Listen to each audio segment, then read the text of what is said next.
தமிழக மக்கள் அனைவருக்கும் இனிய காலை வணக்கம். ஆகஸ்ட் 5 புதன்கிழமை சரியாக காலை 11:30 மணிக்கு இந்த வானிலை அறிக்கையானது பதிவு செய்யப்படுகிறது. அதிகாரப்பூர்வ அறிக்கைக்கு இந்திய வானிலை அறிக்கையை பார்க்கும் இது உங்கள் ஏஜேஸ் வெதர் அப்டேட் சேனல். தமிழகம் மற்றும் புதுவையில் கடந்த சில தினங்களாக வெப்பச்சலன இடிமழையின் தீவிரம் என்பது படிப்படியாக அதிகரித்து வரக்கூடிய நிலை என்பது வட மாவட்டங்களின் பகுதிகளில் பார்க்க முடியக்கூடிய ஒரு சூழ்நிலையாகும். அதே வேளையில் டெல்டாவின் பகுதிகளிலையும் வடக்கு டெல்டாவின் சொல்லலாம். இதை குறிப்பாக சொல்லணும் அப்படின்னா ஓரிரு இடங்களில் ஒதுக்கினாலும் சில இடங்களில் மழைப்பொழிவு பொழியக்கூடிய ஒரு அமைப்பாக இருக்கிறது. அதே வேளையில் மேற்கு தொடர்ச்சி மலைப்பகுதிகளில் சில தினங்களுக்கு முன்பு மழைப்பொழிவு தீவிரப்படுத்தியிருந்த நிலை என்பது தற்பொழுது தொய்வு நிலையாக ஏற்படக்கூடிய ஒரு நிலை இருந்தாலும் ஆங்காங்கே அப்படின்ற மாதிரி சில இடங்களில் பதிவாகக்கூடிய நிலையை நம்மளால் பார்க்க முடிகிறது.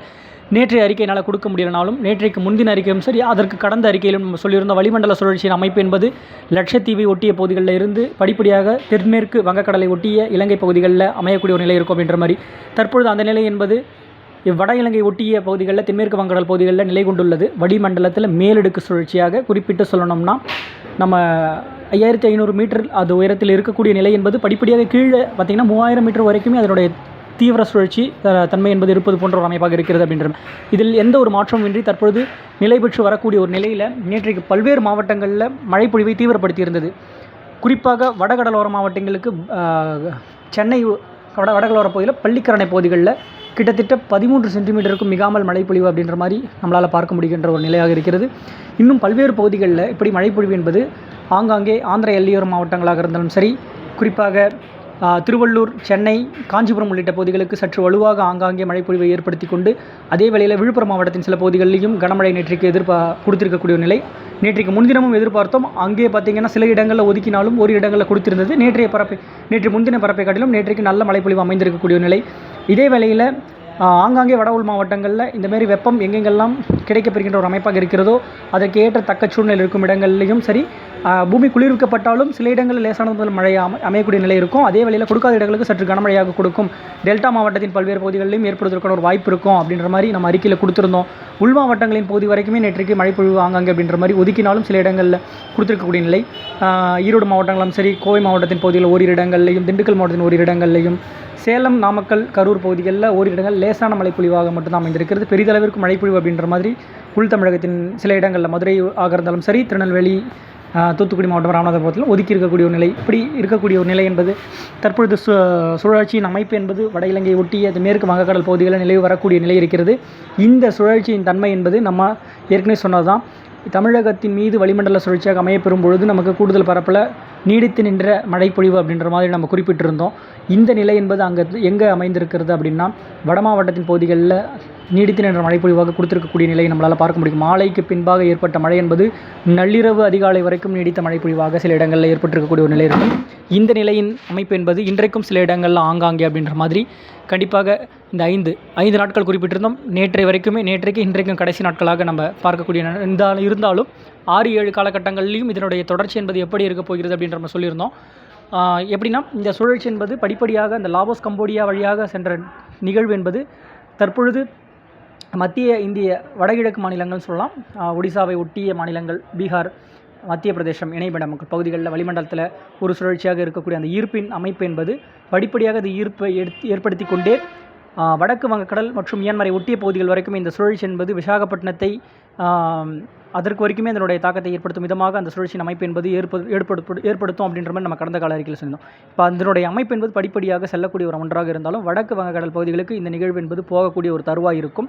தற்பொழுது கிடைக்கப்பெறுகின்ற இந்த காற்றின் அமைப்புகள் என்பது பாகிஸ்தான் வழியாக இருந்தாலும் சரி, குஜராத்தை ஒட்டிய அந்த கரையோரமாக இறங்கக்கூடிய அந்த காற்றின் அமைப்புகள் என்பது வடக்கிலிருந்து மேலடுக்கிலே பார்த்தா தெரியும் இந்த அமைப்பு என்பது தற்பொழுது கிட்டத்தட்ட கேரளா பகுதிகளாலும் சரி, தமிழகத்தின் ஊடாகவும் பயணிக்கக்கூடிய ஒரு அமைப்பு என்பது படிப்படியாக 5-6 காலகட்டங்களுக்கு பிறகாக தெற்கில் இருந்து வரக்கூடிய அந்த உயரழுத்தத்தில் இருந்து வரக்கூடிய ஆக்கிரமிப்பு என்பது குறிப்பாக தென் மாவட்டத்தின் பகுதிகளில் ஏற்படுத்திருக்கிற ஒரு அமைப்பு. அதே வழியில் மத்திய தமிழகம் வரைக்கும் அதற்கு செலுத்தக்கூடிய ஒரு அமைப்பாக வாய்ப்பு இருக்குது அப்படின்ற மாதிரி சொல்லியிருந்தோம்.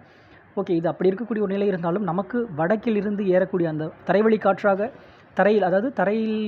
தரைப்பகுதியில் மேற்பரப்பில் ஏற்படக்கூடிய அந்த காற்றின் அமைப்புகள் என்பது ஊடுருவலாக நமக்கு வட மாவட்டத்தின் குறிப்பாக வடகடலோரத்திற்கு இன்னும் பார்த்திங்கன்னா 5-6-7 காலகட்டங்களில் தொடர்ந்து மழைப்பொழிவு என்பது பதிவாகக்கூடிய ஒரு நிலை என்பது போன்ற ஒரு அமைப்பாக இருக்கக்கூடிய ஒரு சூழ்நிலை. இப்போ அந்த டெல்டா வரைக்குமே அப்படின்றது அந்த அமைப்பு என்பது இன்னும் ஓரிரு தினங்கள் எதிர்பார்த்தாலும் படிப்படியாக அந்த மழைப்பொழிவின் சூழல் என்பது எப்படி அமையும் அப்படின்னா மரங்கள் நிறைந்த பகுதிகளில் சில இடங்களில் இந்த 7-8 கடந்து வரக்கூடிய அந்த மழைப்பொழிவுன்னு பார்த்தீங்கன்னா கிழக்கு தொடர்ச்சி மலையின் ஓரிரு இடங்களில், அதே வேளையில் கடலோரத்தை ஒட்டிய கடலோர பகுதிகள் உள்ள மாவட்டங்கள் பகுதிகளில் சில இடங்களில் ஆங்காங்கே அப்படின்ற மாதிரி இருப்பது போன்ற ஒரு அமைப்பு இருக்கும். இந்த சுழற்சி தீவிரமடைந்து கொண்டு வளிமண்டலத்தில் இருக்கக்கூடிய சுழற்சி என்பது படிப்படியாக கடலோடு இணையப்பட்ட சுழற்சியாக இது எங்கே வடக்கு வங்கக்கடல் பகுதியை நோக்கி நகரும் பொழுது காற்றோடை அந்த வேகம் என்பது தற்பொழுது பார்த்திங்கன்னா கண்டிப்பாக சுழற்சியின் தன்மை என்பது இலங்கை ஒட்டி இருக்கக்கூடிய ஒரு நிலை இருக்கிறதால காற்றோட தன்மை என்பது சற்று வலுவாக வீசக்கூடிய ஒரு அமைப்பு என்பது தென்மேற்கு பருவக்காற்றின் ஈர்ப்பை தற்பொழுது கூடுதலாக ஏற்றக்கூடிய ஒரு அமைப்பின் காரணமாகத்தான் கேரள பகுதிகளில் சுழற்சியின் தன்மை பக்கத்தில் இருந்துச்சு. அப்போது மழைப்பொழிவு அங்கே கூடுதலாக அமைந்தது. சில இடங்களில் 33 சென்டிமீட்டர் அளவு இருக்கும் அப்படின்ற மாதிரி ஏற்படுத்தக்கூடிய ஒரு அமைப்பாக அந்த வளிமண்டல சுழற்சி அமைந்து கொண்டு நமக்கு மழைப்பொழிவை தீவிரப்படுத்தியிருந்தது. படிப்படியாக இது விலகக்கூடிய ஒரு அமைப்பு இருக்கும் அப்படின்ற மாதிரி விலகக்கூடிய அமைப்பு இருக்கும்போது தமிழகத்தின் பல்வேறு பகுதிகளிலும் மழைப்பொழிவு அப்படின்ற மாதிரி அமைப்பு ஒரு சூழ்நிலை இருக்கும் அப்படின்றோம். இப்போ இந்த நிலை தான் நமக்கு வந்து கிழக்கு நோக்கி நகர்ந்து தற்பொழுது இந்த வட இலங்கை ஒட்டிய மேலடுக்கிலே சுழற்சியாக டெல்டாவை ஒட்டி இப்படி இந்த நேர்கிழக்கு புறமாக இப்படி பார்த்தா தெரியும் நமக்கு. இப்படி இருக்கக்கூடிய ஒரு நிலைமை தான். அங்கே வந்து பார்த்திங்கன்னா கேரள பகுதிகளில் மழைப்பொழிவை கொடுத்தாலும் சற்று தொய்வு நிலை அடைந்தது போல் தற்பொழுது இருக்கக்கூடிய நிலை இருந்தாலும் பரவலாக கனமழை இல்லாமல் ஆங்காங்கே ஒதுக்கி இந்த மழைப்பொழிவு ஏற்படுத்தும் விதமாக அமைந்து வரக்கூடிய நிலை இருக்கும். இது வந்து பார்த்திங்கன்னா இந்த வடக்கு நோக்கி தீவிரமடைந்து அங்கே செல்லக்கூடிய தருவாய் இருக்கும்போது 10-11 காலகட்டங்கள் நம்ம எதிர்பார்த்த நிலை.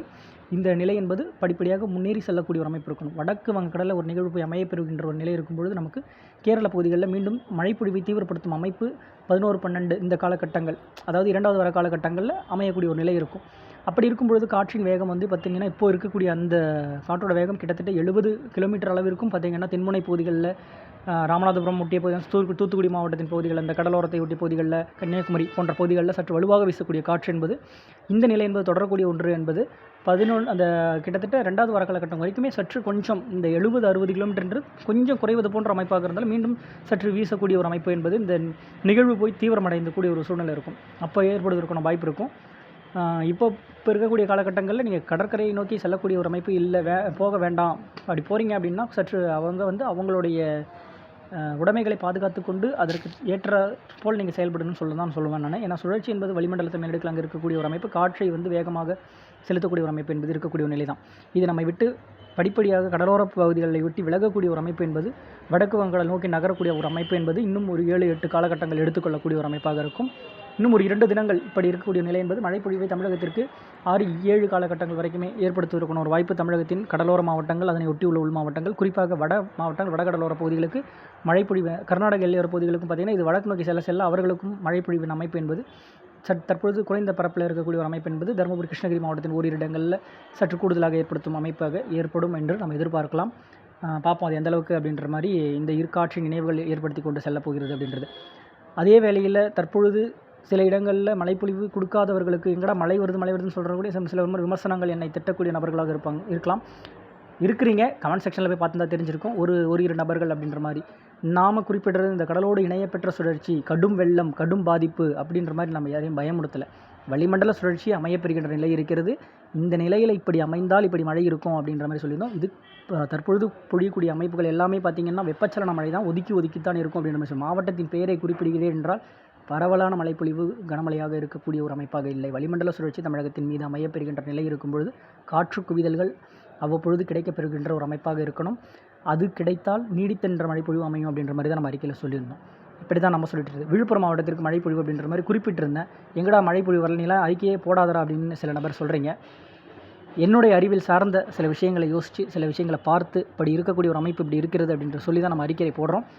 அந்த நபருக்கு நீங்கள் சொன்ன அந்த ஒரு வார்த்தைக்கு சொல்லும் விதமாக அந்த இட அமைப்பை பொறுத்து நம்ம மழைப்பொழிவு கொடுத்துருக்கோம். விழுப்புரம் மாவட்டத்தில் மழைப்பொழிவு அமைந்திருக்கிறது. இதை நம்ம மறுக்கலை. அவர் எனக்கு அந்த அறிக்கை கொடுத்த அன்னைக்கே சில இடங்களில் மழைப்பொழிவு அமைந்திருக்கு.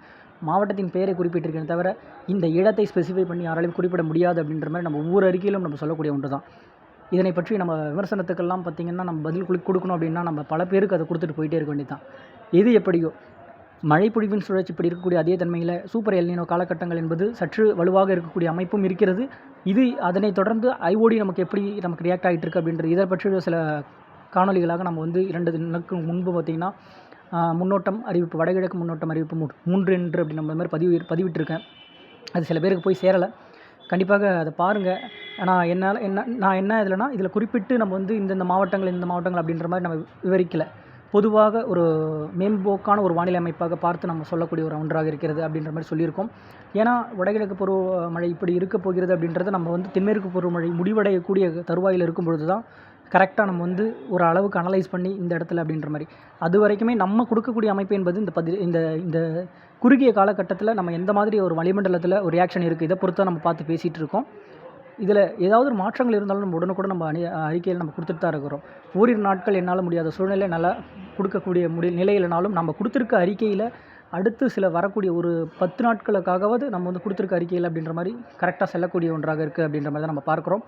இது நாள் வரைக்குமே கொடுத்துட்ருக்க அறிக்கையிலேயும் நம்ம எந்த ஒரு மாற்றங்களும் இன்றி தற்பொழுது செயல்பட்டு கொண்டிருக்கின்ற இந்த வளிமண்டல சுழற்சி என்பது படிப்படியாக வடக்கு வங்கக்கடல் நோக்கி ஈர்க்கப்படுகின்ற ஒரு அமைப்பு இருக்கணும். அவ்வப்பொழுது தெற்கு காற்று நிசப்தமாக மீண்டும் இந்த வடக்கு வங்கக்கடல் ஒட்டி அந்த வளிமண்டல சுழற்சி போய் அமைந்து இது மியான்மரை நோக்கி நகரக்கூடிய ஒரு அமைப்பாக இருந்து வளிமண்டலத்தில் செல்லக்கூடிய ஒரு அமைப்பாக இருக்கும் பொழுது நமக்கு காற்றில் தேக்கம் ஏற்படும். அது அப்படி இல்லைனாலும் இந்திய நிலப்பரப்பை நோக்கி நகரக்கூடிய ஒரு அமைப்பாக இருந்தால் தெற்கிலிருந்து வடக்கு நோக்கி அதாவது தெற்கு காற்று உள்ளிட்டு ஏற்றக்கூடிய ஒரு அமைப்பாக இருக்கும்.